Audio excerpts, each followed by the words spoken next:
paratrooper, his main, what do we want to say here, forte is that he has conquered fear.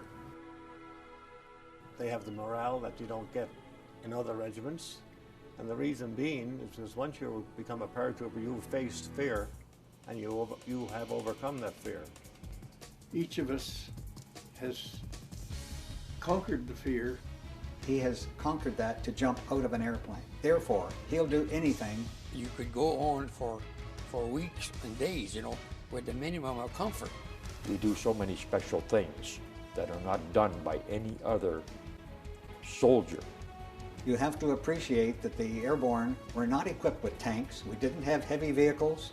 We were light. We could be put on a plane and jump and survive and do our job without all this equipment. We had a very strong feeling of being the top of the class in the Canadian Army. A big part of the Canadian forces. People who are excellent in fighting, they're physically fit, they're ready to go anywhere, and they know they can do it because they're a jumper. You were very much aware that you had volunteered and that there was a job to be done. Scared, I guess, yeah. But you knew you had to do it, so what?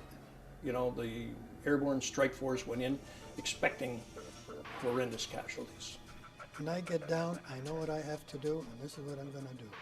And you didn't think about much else except the job that I've got to do. And I said to myself, will I ever hear this again?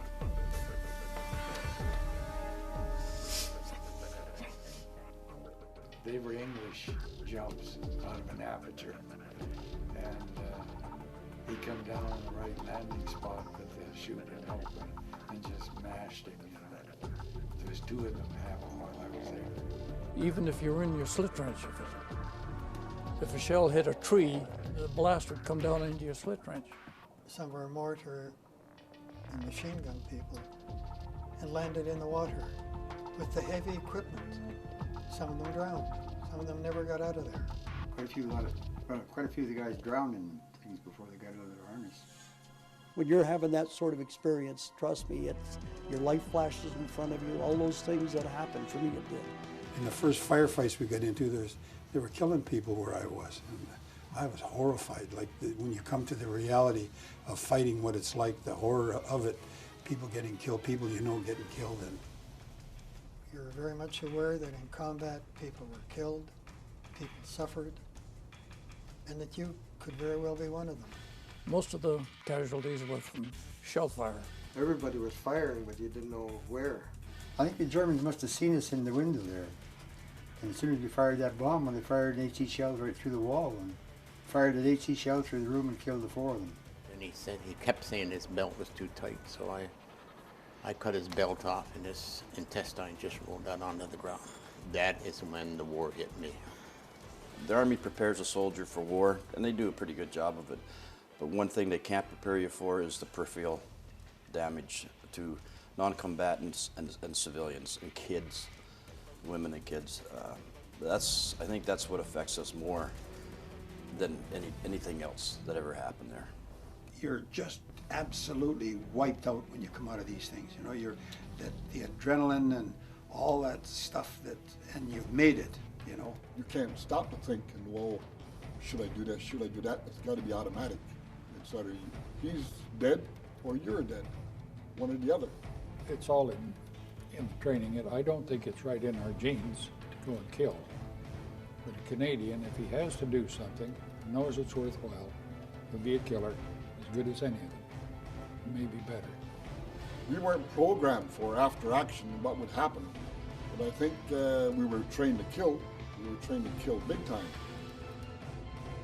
The enemy was vicious, really vicious. I truly believe that if a soldier doesn't have compassion and doesn't have respect for life, then he will not be a good soldier. He will become some kind of an unthinking animal. And I wouldn't want that kind of a soldier jumping with me or fighting with me. Each of us knows in our hearts what's right and what's wrong. We like to think we defend the people that cannot defend themselves. airborne forces have a reputation for being members of a brotherhood, almost a religion. That we have a lifelong relationship. We all drank from the same helmet. We're a band of brothers. I still enjoy the company of fellow jumpers. When you go through something that is demanding, is tough, and so you've gone through those shared experiences, and so the opportunity to actually relate within that airborne brotherhood is wonderful. It means to me that I had the opportunity to not only serve with the best of the best, in my view. Those of us, I've met very few people who didn't look upon their service with the airborne as being the height of their military career, whether they were around for 4 or 5 years or for 40 years. But it is a group of people who have done some extraordinary things during their service career, which I think give us a great deal of satisfaction and a great deal of camaraderie. Hard to describe it. It is the one thing in my military career that has really, really stayed with me. And will always be there. Will always be there. And it stays, the people you're qualified with or you serve with, you stay friends the rest of your life. We look after each other, and they are an extended family, a real extended family. You would do anything for your buddies and they would do anything for you. We stand up for them. The friendship has never ever changed. I'm an airborne soldier. That's the way it is. We're brothers till we die.